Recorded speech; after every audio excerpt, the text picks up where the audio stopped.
quer criar ele como um bebezinho, um ursinho, um namoradinho, um papaizinho, uma mamãezinha, um filhinho, uma filhinha, no contexto de humanizar o dog, no contexto do anti-manejo, transferindo as suas carências emocionais para o dog.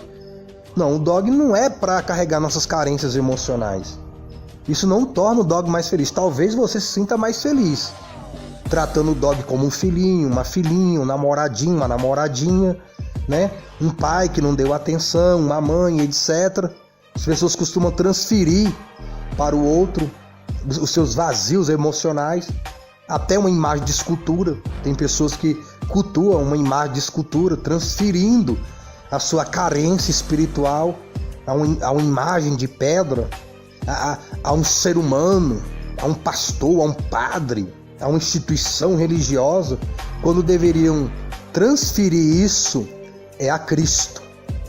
Porque Cristo é a pessoa ideal para tomar o nosso fardo. Cristo é aquele que pode suprir o nosso vazio espiritual. Ele pode suprir as nossas carências paternas, maternas. Ele pode suprir as frustrações emocionais, psicológicas e, sobretudo, espirituais, de revelar o Pai, o único Deus Todo-Poderoso, digno de toda a glória e de toda a honra.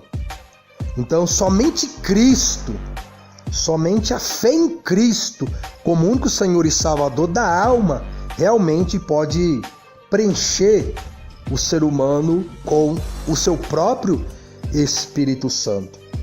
E a pessoa, ela tem que receber esse manejo, ela tem que receber esse preparo do próprio Deus. É Deus que nos condiciona a vencer as adversidades. É Deus que nos prepara para vencer os inimigos. É Deus que pode nos dar a vitória contra a morte, porque Ele deu essa vitória ao seu Filho, o ressuscitando ao terceiro dia para nunca mais morrer. E essa é a vitória que Deus veio dar em Cristo como único Senhor e Salvador. A vitória contra a morte. Porque quem não receber esse manejo, quem não receber essa instrução, quem não receber esse treinamento de Deus, não vai estar condicionado, preparado, não vai estar adequadamente alimentado para poder combater o inimigo chamado morte. E estamos falando aqui tanto da morte física como da morte espiritual. A morte física é a primeira morte e tem a morte espiritual, que é a segunda. Como existe a primeira vida física e existe a segunda vida espiritual, que é o novo nascimento que Deus dá para quem se arrepende e se converte em Cristo como único Senhor e Salvador.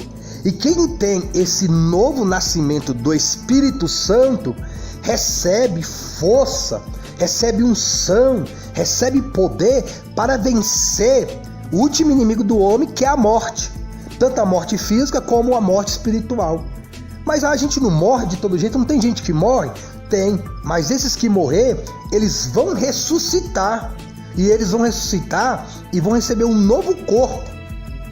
Então, eles vão ter uma vida física diferente dessa vida física que nós conhecemos aqui. É uma vida espiritual, num corpo espiritual.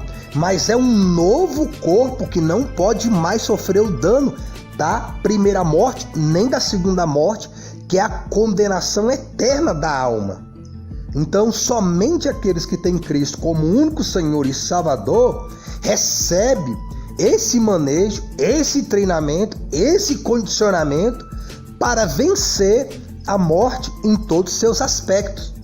Por isso que aqueles que estão em Cristo como único Senhor e Salvador, a Bíblia diz que eles passaram da morte para a vida.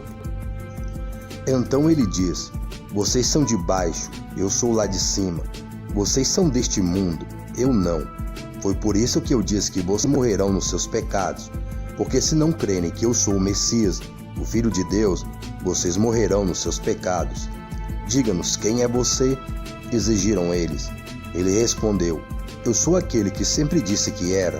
Eu poderia condenar vocês por muitas coisas e ensinar-lhes muitas coisas, mas não farei isso, porque digo apenas o que diz aquele que me enviou, e ele é a verdade. Porém ninguém entendeu que ele estava falando a respeito de Deus. Então Jesus disse: quando vocês tiverem matado o Messias, então perceberão que eu sou ele mesmo, e que não tenho falado a respeito das minhas próprias ideias, mas, pelo contrário, tenho falado o que o Pai me ensinou, e aquele que me enviou está comigo. Ele não me abandonou, porque eu sempre faço as coisas que ele gosta. Então, muitos dos líderes judaicos que ouviram Jesus dizer estas coisas começaram a acreditar que ele era o Messias. E Jesus falou a estes que creram: vocês são verdadeiramente meus seguidores, se viverem como eu digo, e conhecerão a verdade, e a verdade libertará vocês. Mas nós somos descendentes de Abraão, disseram eles, e nunca fomos escravos de nenhum homem na terra. Que quer você dizer com libertará? Jesus respondeu: vocês são escravos do pecado, todos vocês, e os escravos não têm direitos, mas o Filho tem todos os direitos que existem. Portanto, se o Filho os libertar, vocês serão livres de verdade. João, capítulo 8, do versículo 23 ao 36. Eu digo sinceramente que todo aquele que ouvir a minha mensagem e crê em Deus, que me enviou, tem a vida eterna, e jamais será condenado pelos seus pecados, mas já passou da morte para a vida. E eu declaro solenemente que está chegando a hora, e de fato é agora, quando os mortos ouvirão a minha voz, a voz do Filho de Deus, e aqueles que ouvirem viverão. O Pai tem a vida em si mesmo, e concedeu ao Filho também ter vida em si mesmo, e deu-lhe autoridade para julgar os pecados da humanidade toda, porque ele é o Filho do homem. Não se admirem disto. Na verdade, vem um tempo em que todos os mortos em seus túmulos ouvirão a voz do Filho de Deus e vão ressuscitar, aqueles que fizeram o bem para a vida eterna e aqueles que continuaram no mal para a condenação. João, capítulo 5, do versículo 24 ao 29. Jesus respondeu: o que eu estou dizendo tão sinceramente é isto: se alguém não nascer da água e do Espírito, não pode entrar no reino de Deus. Os homens só podem reproduzir a vida humana, mas o Espírito Santo dá a vida nova do céu. Portanto, não se admire da minha declaração de que você precisa nascer de novo. Assim como você pode ouvir o vento, mas não pode dizer de onde ele vem ou para onde vai depois, assim é com o Espírito. Nós não sabemos qual é a próxima pessoa a quem ele concederá esta vida nova do céu. João, capítulo 3, do versículo 5 ao 8. Foi assim que Cristo nos libertou. Agora, cuidem de permanecer livres e não fiquem novamente presos pelas cadeias da escravidão às leis e cerimônias judaicas. Escutem-me, pois é sério. Se vocês estão contando com a circuncisão e a guarda das leis judaicas para fazê-los justos diante de Deus, então Cristo não pode salvá-los. Eu vou repetir. Qualquer um que tenta obter as boas graças de Deus por meio da circuncisão precisa obedecer sempre a todas as outras leis judaicas ou, então, morrer. Cristo é inútil para vocês se estão contando poder saldar a sua dívida para com Deus pela guarda daquelas leis. Vocês se privaram da graça de Deus, mas nós, pela ajuda do Espírito Santo, estamos contando com a morte de Cristo para remover os nossos pecados e fazê-los justos diante de Deus. E os que recebemos de Cristo a vida eterna, não precisamos nos preocupar com havermos sido circuncidados ou não, ou estarmos obedecendo às cerimônias judaicas ou não, pois tudo quanto precisamos é a fé operando pelo amor. Vocês estavam indo tão bem. Quem foi que se meteu com vocês para impedi-los de seguir a verdade? Certamente que não foi Deus que fez isso, pois foi Ele que chamou vocês para a liberdade em Cristo. Contudo, basta só uma pessoa errada entre vocês para contaminar todas as outras. Estou confiando no Senhor para fazê-los voltar a crer como eu a respeito destas coisas. Deus se encarregará daquela pessoa, seja quem for, que vem perturbando e confundindo vocês. Alguns até dizem que eu próprio estou pregando que a circuncisão e as leis judaicas são necessárias ao plano da salvação. Ora, se eu pregasse tal coisa, não seria mais perseguido, pois essa mensagem não desagrada a ninguém.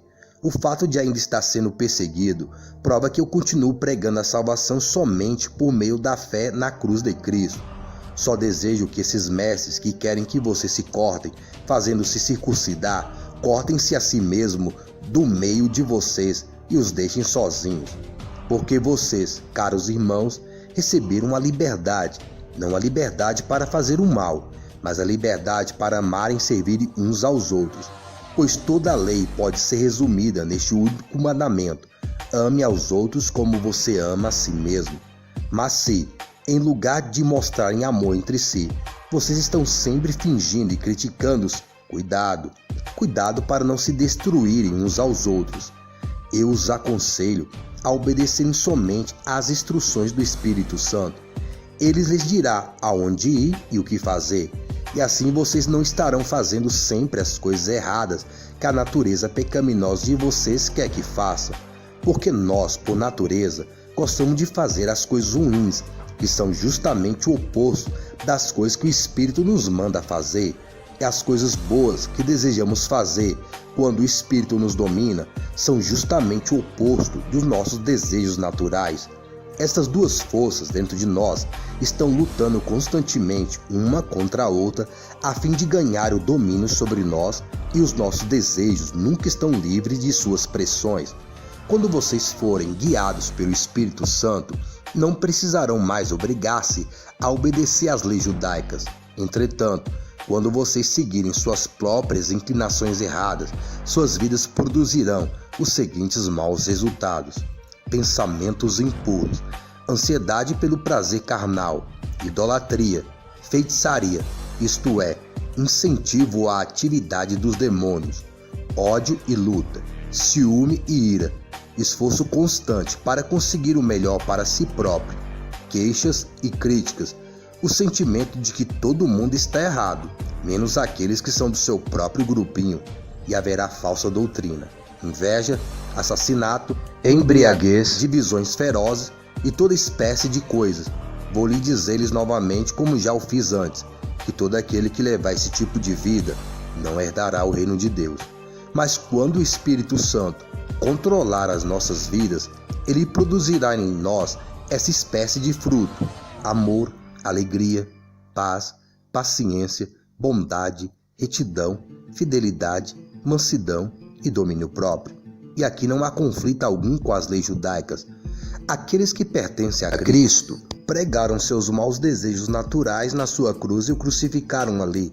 Se, agora, estamos vivendo pelo poder do Espírito Santo, sigamos a liderança do Espírito Santo em todos os aspectos da nossa vida. Então não precisaremos mais andar em busca de honras e de popularidade que levam à inveja e a maus sentimentos. Gálatas, capítulo 5, do versículo 1 ao 26. E boa meditação das coisas de Dog e, sobretudo, das coisas do alto. Falou com Deus, tudo de bom.